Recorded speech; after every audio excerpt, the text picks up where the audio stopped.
আমার বন্ধুগণ, আল্লাহ রাব্বুল আলামিন অর্ডার করেছেন আপনার জান মোবারক খানদান করার জন্য এসেছি। রাসূল বললেন, আজরাইল রে আমি যদি অনুমতি না দেই। হযরত আজরাইল বললেন, ইয়া রাসূলুল্লাহ ইয়া হাবিবাল্লাহ, আল্লাহ রাব্বুল আলামিন আমাকে বলেছেন আজরাইল রে, আমার নবী যদি অনুমতি না দেয় তাহলে তুমি আমার নবীকে জান কবজ করবা না, না করে আমি আল্লাহ রাব্বুল আলামিনের দরবারে ফিরে আসবা। আমার ভাইরা, হযরতে মালাকুল মউত হযরত আদম আলাইহিস সালাতু ওয়াস সালাম থেকে নিয়ে মুহাম্মদ রাসূলুল্লাহ সাল্লাল্লাহু আলাইহি সাল্লাম পর্যন্ত, এমনকি কিয়ামত পর্যন্ত যত মানুষ আসবেন, কোন মানুষের কাছে আল্লাহ রাব্বুল আলামিন তাকে অনুমতির কথা বলেন নাই। আজরাইল কারো কাছে অনুমতি ভিক্ষা চায় না, কারো কাছে অনুমতি চায় না, কেবলমাত্র আপনার কাছে ইয়া রাসূলুল্লাহ, আপনার কাছে অনুমতি চায়। আপনি যদি অনুমতি না দেন, রাসূল বললেন আজরাইল রে আমি যদি অনুমতি না দেই, আজরাইল বললেন ইয়া রাসূলুল্লাহ আল্লাহ রাব্বুল আলামিন আমাকে ফিরে যেতে বলেছেন। আল্লাহ রাব্বুল আলামিন নবী বলেছেন আজরাইল, আজরাইল রে, হে আজরাইল, আল্লাহ রাব্বুল আলামিন যখন অর্ডার করেছেন তোমার দায়িত্ব তুমি পালন করো। হুজুরের জান খানদান করার জন্য ঘরের ভিতরে হযরত আজরাইল প্রবেশ করলেন। আজরাইল প্রবেশ করার পরে রাসূলুল্লাহ দেহ মোবারকের পরে সিনার পরে হাত রাখলেন। আল্লাহর নবী পেরেশান হয়ে যাচ্ছেন, ঘেমে অস্থির হয়ে যাচ্ছেন। নবীজি বলছেন আজরাইল রে, তুমি আমার জান খানদান করতে এসেছো রে আজরাইল, বলো আমার বুকের পুরে কি চাপা দিয়েছো? হযরত আজরাইল বললেন, ইয়া রাসূলুল্লাহ, আমি শুধু আপনার হাতটা আমার হাতটা আপনার বুকের পুরে রেখেছি, সিনার পুরে রেখেছি। আল্লাহর নবী বলছেন আজরাইল, তুমি আমার সিনার পুরে যখন হাত রেখেছো, আমার মনে হচ্ছে তুমি মনে হয় আমার বুকের উপরে উহুদ পাহাড়টা চাপায়া দিয়েছো রে আজরাইল। আমার ভাইরা, রাসূলুল্লাহ জান খানদানের এত কষ্ট অনুভব করলেন। আর নবীজি বললেন, হে আজরাইল, আজ থেকে নিয়ে শুরু করে কিয়ামত পর্যন্ত যত মানুষের জান খানদান করবারে আজরাইল, আমি আমার নবী হয়ে বলছি আমার উম্মতের জন্য, আমি নবীর বুকের পরে সব যন্ত্রণা তুমি চাপায়া দাও, আমার উম্মতকে খবরদার মৃত্যুর যন্ত্রণা দিও না। আমার ভাইরা, আল্লাহ রাব্বুল আলামিন এমন পাওয়ারফুল নবীকে দুনিয়ার জমিনে পাঠিয়েছিলেন, যিনি শেষ মুহূর্ত পর্যন্ত, আল্লাহর নবীজি শেষ মুহূর্ত পর্যন্ত উম্মতের কথা বলেন নাই, ভুলে যান নাই। আমার বন্ধুগণ, ইন্তিকাল মুহূর্তে নবীজি যখন ইন্তিকাল হয়ে চলে যাবেন, মেয়ের কথা বললেন না, ছেলের কথা বললেন না, নবীজি চলে যাচ্ছেন। এমন সময় রাসূল করিম সাল্লাল্লাহু আলাইহি সাল্লাম বললেন, আসসালাত আসসালাত আসসালাত ইজা মা মালাকাত আইমানুকুম, আসসালাত আসসালাত, আমার উম্মতেরা খবরদার নামাজ ছেড়ে দিও না। সুবহানাল্লাহ। আমার বন্ধুগণ, নবীজি শেষ কথা বললেন, নামাজ নামাজ নামাজ, আমার উম্মতেরা খবরদার নামাজ ছেড়ে দিও না। আমার বন্ধুগণ, নামাজ হলো আল্লাহ রাব্বুল আলামিনের একটা বিধান। ঈমান, কালেমা, নামাজ, রোজা, হজ, যাকাত, এই পাঁচটা হলো ইসলামের স্তম্ভ। এর মধ্যে ঈমানের পরে দায়িত্ব হলো নামাজ পড়ছি কিনা। কিয়ামতের ময়দানে আল্লাহ রাব্বুল আলামিন কোনো কথা জিজ্ঞেস করবে না। সর্বপ্রথম জাহান্নামে যারা যাবে, জাহান্নামীদেরকে ডাক দিয়ে বলবে, মা সালাকাকুম ফি সাকর, বল এই জাহান্নামের মধ্যে কেন এসেছিস? আল্লাহ রাব্বুল আলামিনের ওই সমস্ত বান্দাগুলি ডাক দিয়ে বলবে, আমরা কোনোদিন নামাজ পড়ি নাই, মুসল্লি ছিলাম না, নামাজ না পড়ার কারণে আল্লাহ রাব্বুল আলামিন জাহান্নামে দিবে। সুতরাং এই নামাজ আমাদের দরকার আছে না নাই? কারা রাজি আছেন এক ওয়াক্ত নামাজ ছাড়বো না? চিল্লায়ে দেখেন হাত তুলে, লিল্লাহি তাকবীর, লিল্লাহি তাকবীর। হায় আল্লাহ তাআলা, তুমি মেহেরবানি করে আমাদের নামাজকে কবুল করো এবং আমাদের সকলকে পাঁচ ওয়াক্ত নামাজি বানায় দাও। জোরে বলেন আমিন, আরো জোরে বলেন আমিন। বন্ধুগণ, আমার রাসূল করিম সাল্লাল্লাহু আলাইহি সাল্লাম দুনিয়া থেকে ইন্তিকাল হয়ে গেলেন।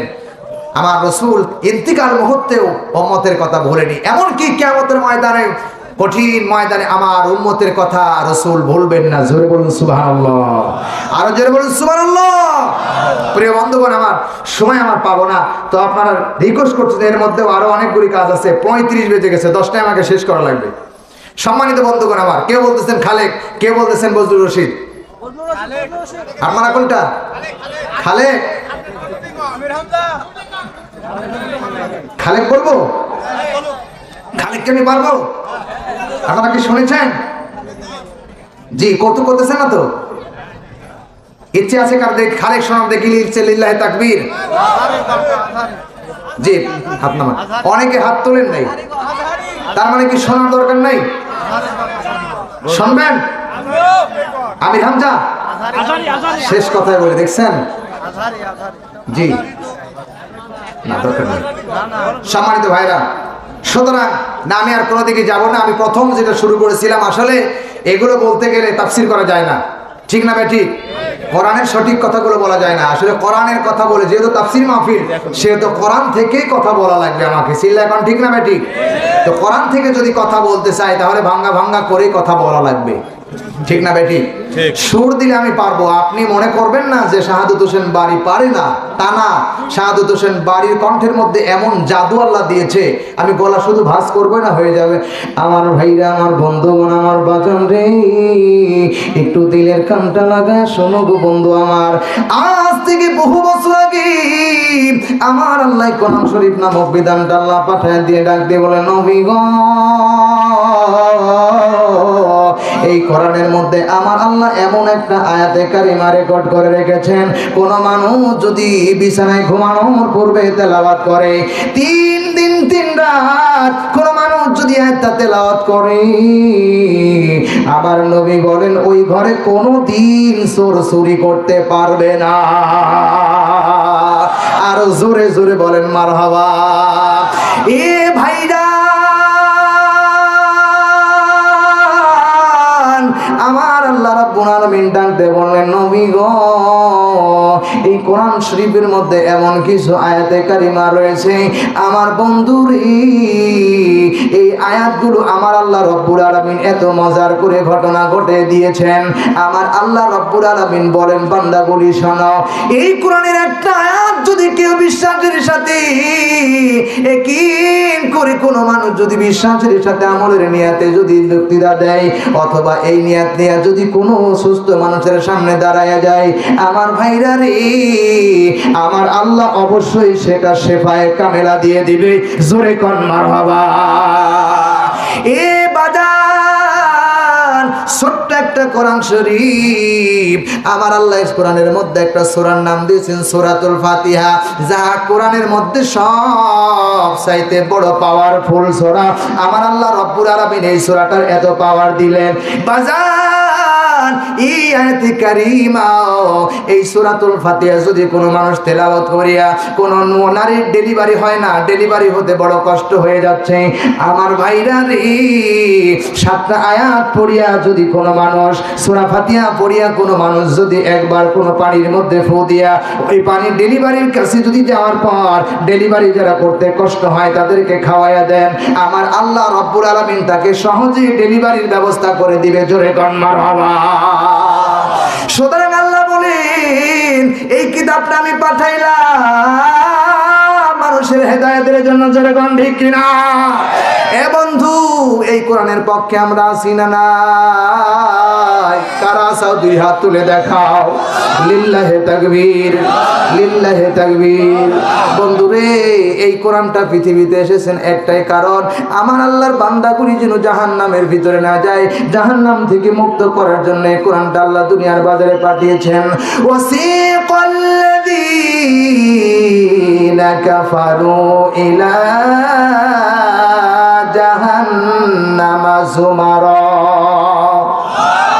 আর জোরে জোরে বলেন আল্লাহু আকবার। আল্লাহ কই, বান্দারে, যেদিন কিয়ামতের মাশার কায়েম হয়ে যাবে, এ বন্ধু,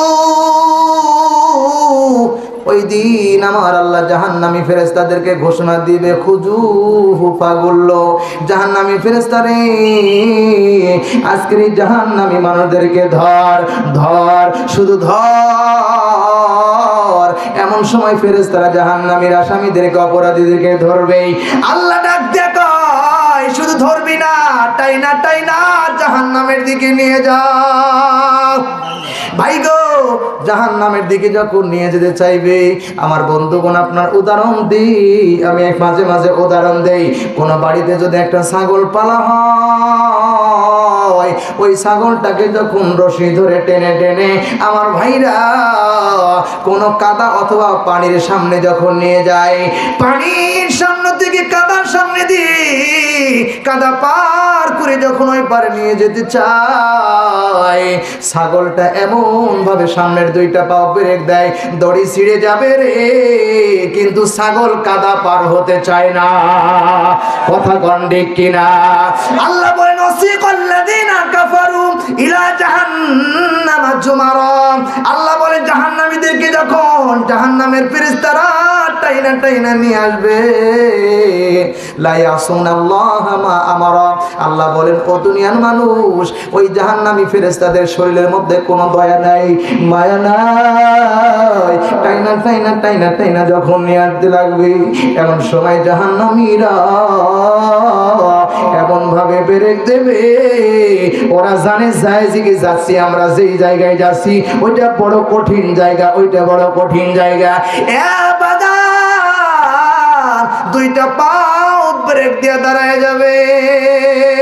আল্লাহ কয় ফেরেশতারা দয়া করিস না, মায়া করিস না, লা ইয়াসুনাল্লাহ, তাদের মধ্যে কোনো দয়া থাকবে না। আমার আল্লাহ যা অর্ডার করবে তাই তারা পালন করবে। চিৎকার দিয়া বলেন কথাটা কার? ভাইজান, এবার ফেরেশতারা যখন জাহান্নামের দরজার কাছে নিয়ে যাবে, আমার আল্লাহ বলে ডাক দিয়া বলে, জাহান্নামীরা জাহান্নামের দরজার সামনে যাওয়ার সঙ্গে সঙ্গে জাহান্নামের দরজাগুলো টাস করে ফেটে যাবে, জাহান্নামের মধ্যে ফেলায়া দিবি। সুম্মাল জাহিমা সাল্লু, জাহান্নামের মধ্যে ফেলায়া দে, জাহান্নামের মধ্যে ফেলায়া দে। জাহান্নামের মধ্যে যখন ফেলায়া দিবি, এই যুবক ভাইরা, এ নাটোরবাসী, একটু বিবেক দিয়া কান খাড়া করে শোনো। জাহান্নামের মধ্যে যখন ফেলায় দিবি, জাহান্নামের মধ্যে পড়িয়া বান্দাগুলো যখন সূর্যের মধ্যে তাপ লাগবে, আগুনের তাপ লাগবে, জাহান্নামীরা আল্লাহর কাছে ডাক দিয়ে বলবে, আল্লাহ গো পানি দাও, পানি দাও, পানি দাও, পানি দাও, পানি দাও। আমার আল্লাহ সঙ্গে সঙ্গে তাদেরকে পানি দেবে, পানি দাও, পানি দাও, পানি দাও। আল্লাহ পানি দিবে। বন্ধু, এই জমিনের টিউবওয়েলের পানি খাইলে পানির মধ্যে স্বাদ পাওয়া যায়। যদি আপনি পুকুরের পানি খান তবু পানির একটা স্বাদ আছে, জমজমের পানি খান সেই পানির মধ্যে একটা স্বাদ আছে। আমার বন্ধুরে ইল্লা হামিমা ওয়া গাসসাকা, আল্লাহ বলেন জাহান্নামের পানির কোনো স্বাদ নাই। জোরে কোন কথা ঠিক কিনা? ভাইজান, পানির মধ্যে কোনো স্বাদ নাই। আল্লাহ বলছেন এই পানি খায়া তাদের পিপাসা মিটবে না, বরঞ্চ কলিজার মধ্যে দাও দাও করে আরো ক্ষুধার যন্ত্রণা বেড়ে যাবে। এমন সময় বান্দাগুলো ডাক দিয়ে বলে, আল্লাহ পানি দিলে পানি দিয়ে পানির পিপাসা মিটলো না গো আল্লাহ, ক্ষুধার যন্ত্রণায় পেটটা দাও দাও করে জ্বলতেছেন, একটু খাবারের ব্যবস্থা করে দাও। আমার ভাইরা, এমন সময় আমার বন্ধুরি, আমার বন্ধুগুলো, আমার ভাইরা এবার বলবে, আল্লাহ গো পানির ব্যবস্থা করলা, খাবার দাও, খাবার দাও। এ বন্ধু, ক্ষুধা লাগলে খাবার খাইলে মানুষের কলিজা ঠান্ডা হয়ে যায়। আল্লাহ বলবে পানি দাও, পানি দিলাম। তারা বলবে পানি দাও, পানি দিলাম। খাবার দাও, খাবার দিবে। কোন জাহান্নামের তলদেশে তাদের এই জন্য একটা জাক্কুম গাছ লাগাই দিবে। আমার ভাইরা রে, জাক্কুম গাছের ফল এসে যাবে, ফলগুলো আল্লাহ বলবেন তোরা খা। এই বান্দাগুলি যখন জাক্কুম ফল নিয়ে যখন মুখের মধ্যে দিয়েছি ভাইয়া, নিচের দিকে যখন একটু করে নিচে নামাইতে চেষ্টা করবে, আমার বন্ধুরি জাহান্নামীদের হলকমের মধ্যে বাইদা যাবে, উপরেও যাবে না, নিচে যাবে না। এই জায়গা এই সময় আমাদের সামনে আসে না নাই? এ বাজান, সুতরাং আমি উদারতা আহ্বান জানাতে চাই, ওই জাহান্নামের আগুন থেকে কারা বাঁচতে চাও, তারা দুইটা হাত টান টান করে দেখাও, লিল্লাহে তাকবীর। একটু হাত টানারা দেন, এরকম আল্লাহর ক্যামেরায় ফটো হচ্ছে। আমার ভাইরা, হাতটা নামায়। এবার ওই জাহান্নামের আগুন থেকে যদি বাঁচতে চাও, আমার আল্লাহ রাব্বুল আলামিনের পথে কিছু খরচ করা লাগবে। এই যে ঈদগাহ, আমার বন্ধুগণ, এরপরে হলো আপনার হলো কি কয় মসজিদের জন্য উদ্যোগে আজকের এই মাহফিল। আমি উদারত আহ্বান জানাতে চাই, কার পকেটে কি আছে গো, আজকে এই মাহফিলে জমা দেওয়া লাগবে মসজিদের জন্য আর ঈদগাহের জন্য। সর্বপ্রথম কি আছে?